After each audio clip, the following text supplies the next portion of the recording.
Now, federal authorities in the United States have uncovered a massive fraud operation that was operating out of call centers in India.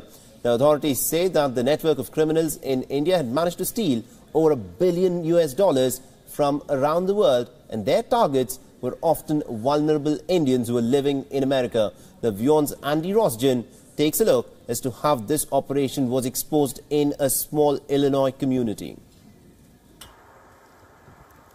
It started about 3 years ago here in the Chicago suburb of Naperville. Local police were getting a few calls from Indians living in the area who said they had been scammed by a call center in India. The callers pretended to be from America's Internal Revenue Service, the IRS, and told the victims to pay taxes or be jailed. Or the callers would pretend to be from the Customs and Immigration Service and say the victims would be deported if they didn't pay hundreds or thousands of dollars. They went ahead and did it immediately, and many times they didn't know better and they were being told to do it right now as they were on the phone, and many of the victims did that. Then the victims were told to get to a big grocery store like Walmart to buy gift cards. Specifically, they were told to buy these kinds of gift cards, prepaid debit cards called Green Dot cards. Then, after the victims put money onto the cards, they were instructed to tell the Indian callers the PIN numbers from those cards.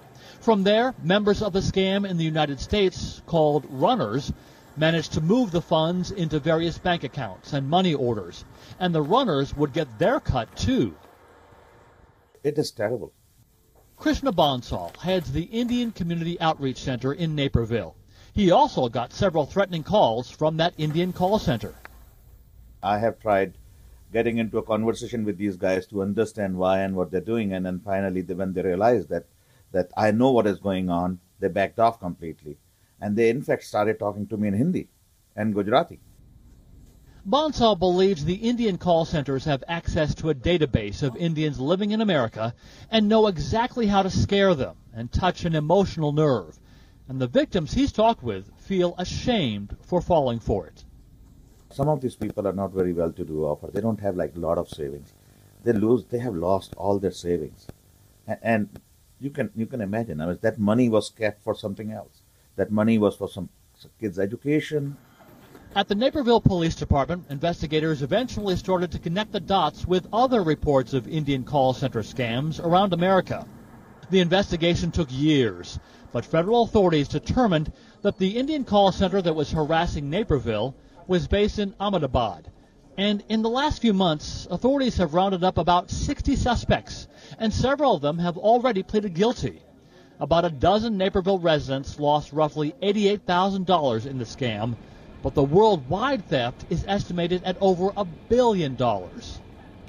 This investigation made a significant impact, and this type of scam has slowed down dramatically. So we have made a dent.